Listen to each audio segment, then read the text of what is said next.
Good morning, YouTube. Well, today I'm at Mystic Seaport in Connecticut, and this is a reconstruction of a whaling village.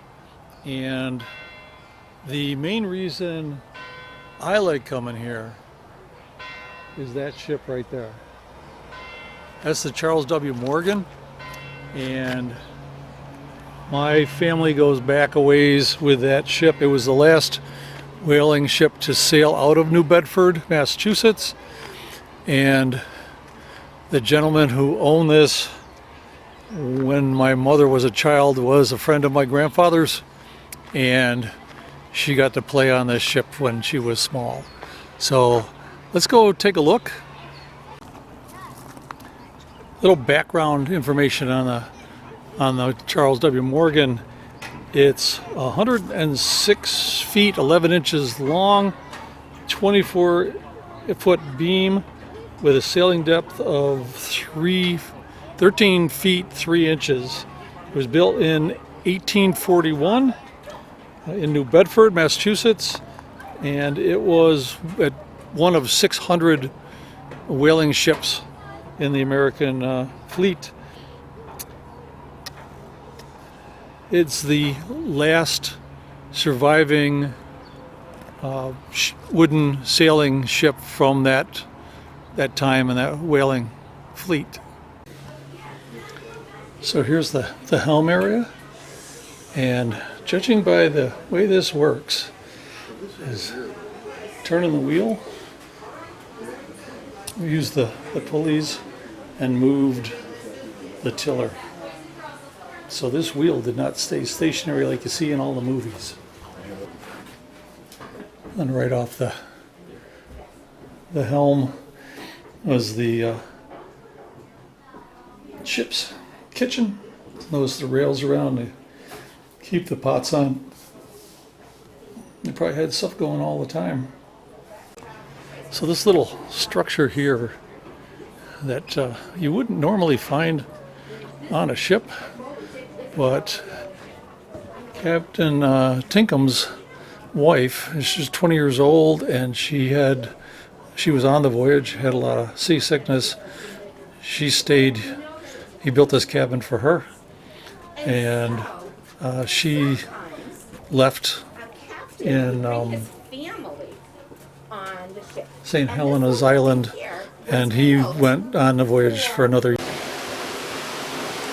So this is the captain's cabin, and right around the corner here is his bed, probably the nicest bed in the ship, and his private toilet, which seems a little short, but then again, and I've been curious whether or not that just empties out into the sea, and if a following wave is going to wash up through that. There's got to be some way to stop that. And right outside here, outside his cabin, is his dining area where him and the officers would eat. And of course, you're encouraged to put your elbows on the table to keep your plate from sliding down. Everybody keeping their plates in front of them. But that's why the bar's all the way around. And right off of it is the first mate's cabin.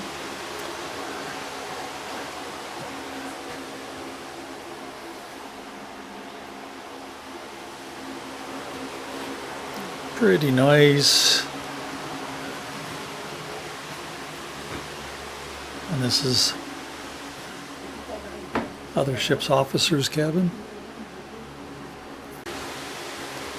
This is a picture of Captain James Earl, his wife Honor, and their son Jamie. And you notice Jamie's not happy.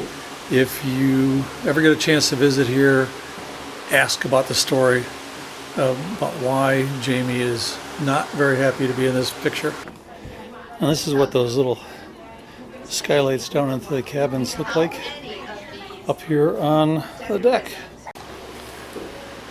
So now we're stepping into the forecast, and if you look, here's the mast coming down in, and this is how it was secured, is basically wedges pounded down in. This is where the crew would sleep.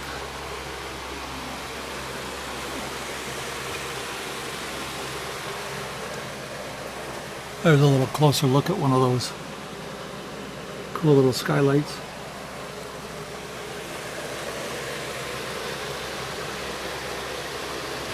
Or right up in the bow of the ship.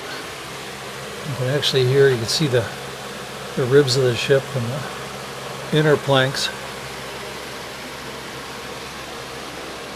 People think these bunks are sort of small, but they're about the size of the one that I have on the bus. So this is the Tri-Works. This is where the business part of things happen. They have a fire down in here to render the oil from the blubber. And here the, of course, danger part of fire, wooden ship. And if you see movies that have whalers, a lot of black smoke coming out of those chimneys, that's because they would take some of the blubber and the skin and everything, then put it into the fire to burn, to make it burn hotter fire, faster. It works. Whales a lot of blubber to render down. To get an idea the size of the pots, we'll just take a look up in here.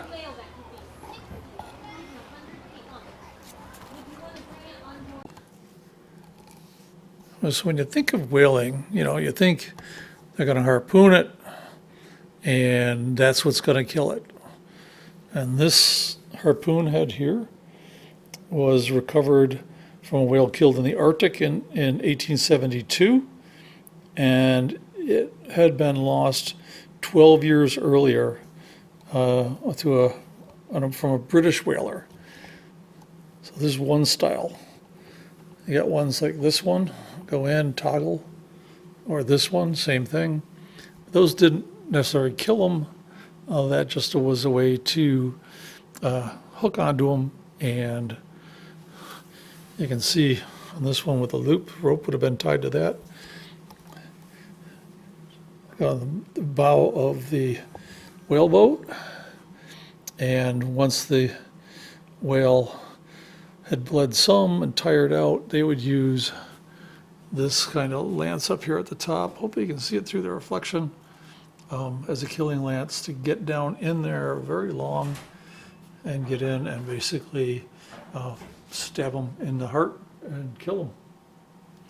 Then the long slog of towing them back with the guys in the whaleboats, probably a couple of them, to get it back to the ship that may or may not be steaming closer or trying to get closer, depending on how many whales they killed.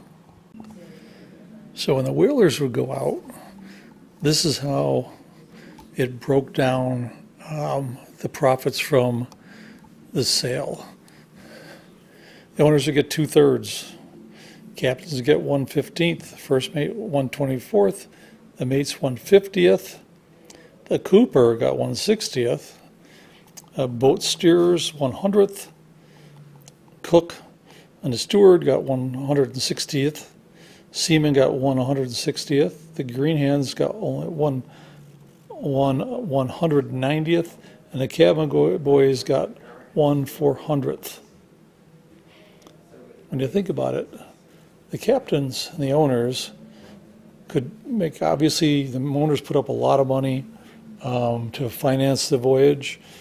Sometimes the captains were part of owners too, and they made the most recouping what they did.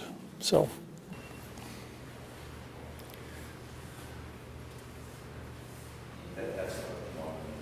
here's some examples of figureheads that have been on bows of ships.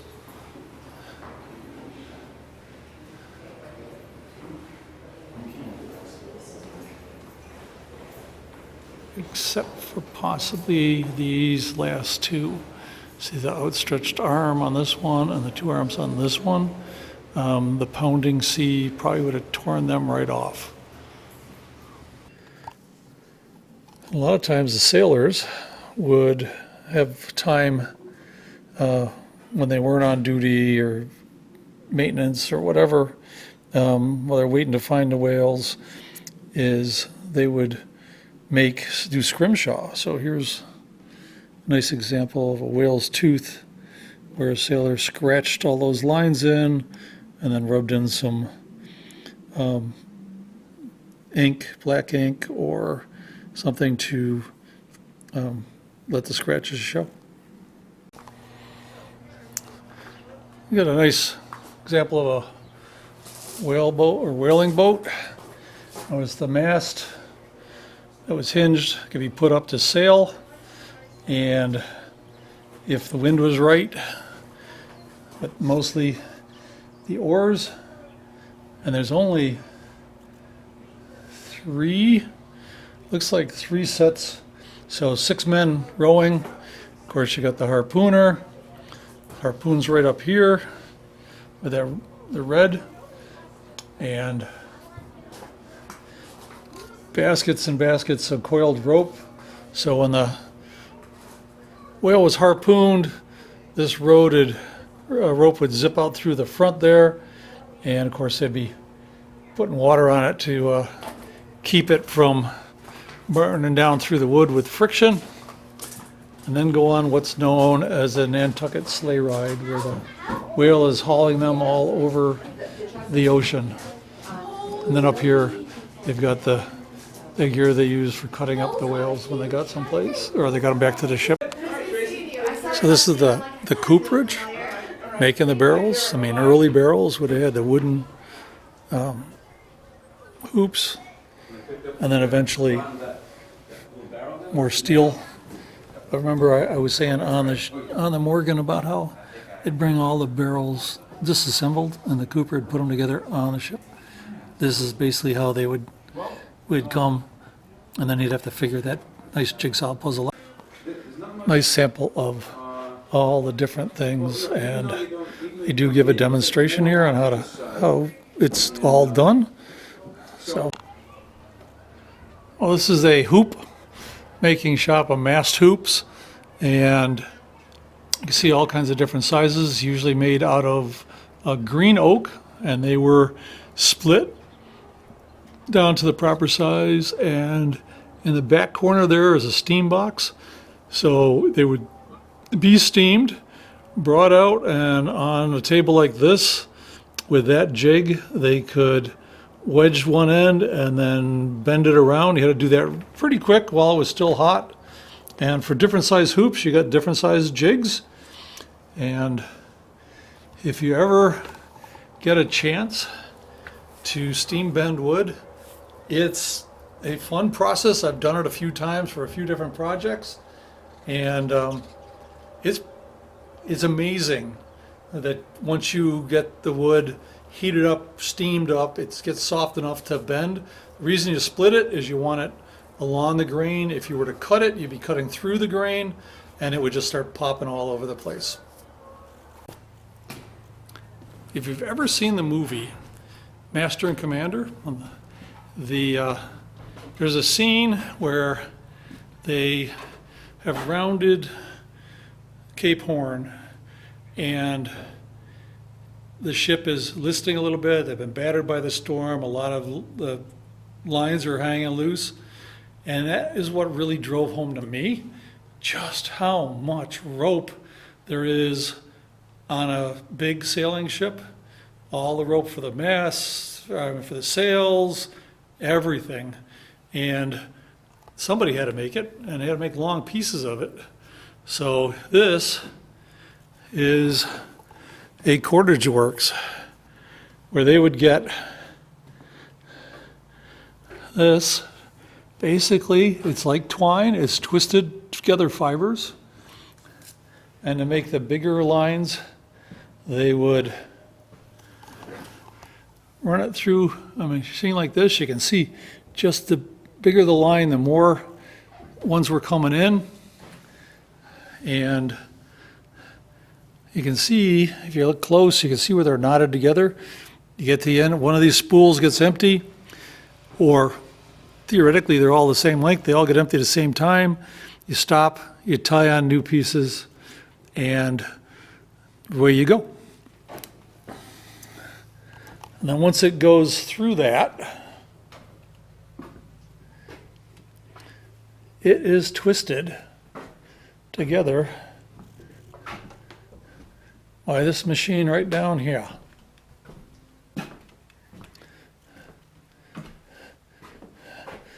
So basically all of those cords get tied up here, and this machine turns it and twists that rope together. And of course, you can take like these bigger ones down here where you've taken one of these or three of these and twisted them together to make bigger lines. And you could add more to make larger. And not everyone's ends in just a knot at the end. You may want to, like your line's snugging it up to the pier, you may want an eye in it. And this is where you take and make an eye splice. And then this one's really wrapped nice. But the actual splice goes down quite a ways. Down here, the longer it is, the stronger it is. And it's a useful skill to know. And if you don't know, get yourself a Boy Scout handbook or look it up, and it's not that hard to master a good eye splice.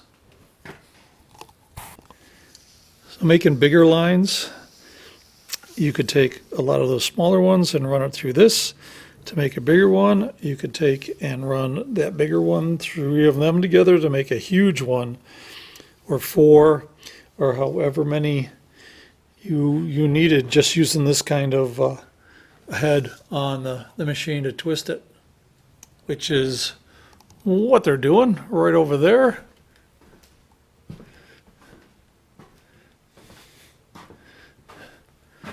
And they've taken three of those lines from the beginning and twisting them together. I seem to remember making a rope making machine as a Boy Scout. I think my troop made one time. We made all of our own rope for a while, which was fun. All right, so you made all that rope. Then what do? Well, it's not just rope, it's the rigging. You got all kinds of single block and tackles. There's a 4, a couple of 3s over there.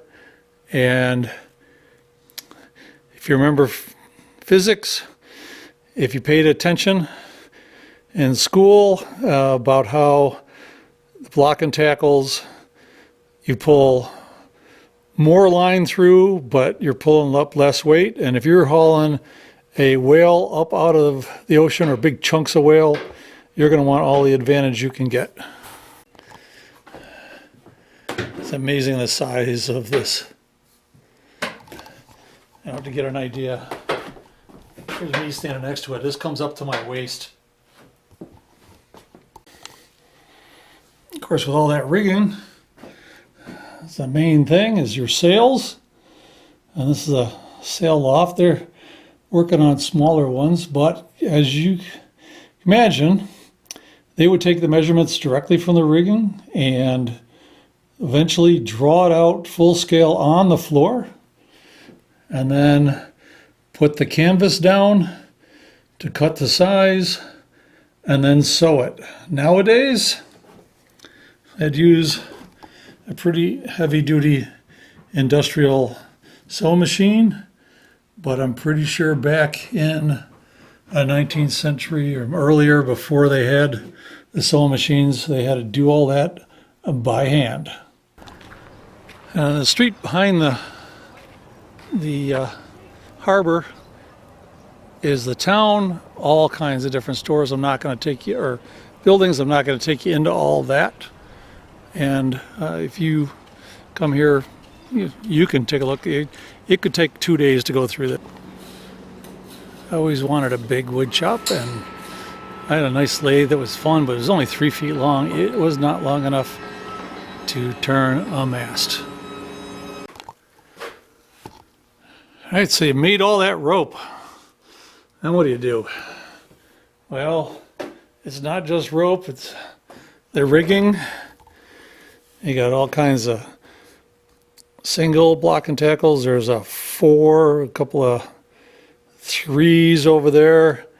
And if you remember physics, if you paid attention in school about how the block and tackles, you pull more line through, but you're pulling up less weight. And if you're hauling a whale up out of the ocean, or big chunks of whale, you're going to want all the advantage you can get.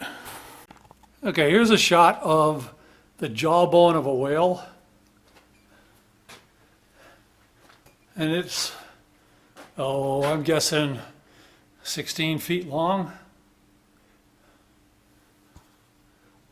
I'm not sure what kind of whale. Not a toothed one.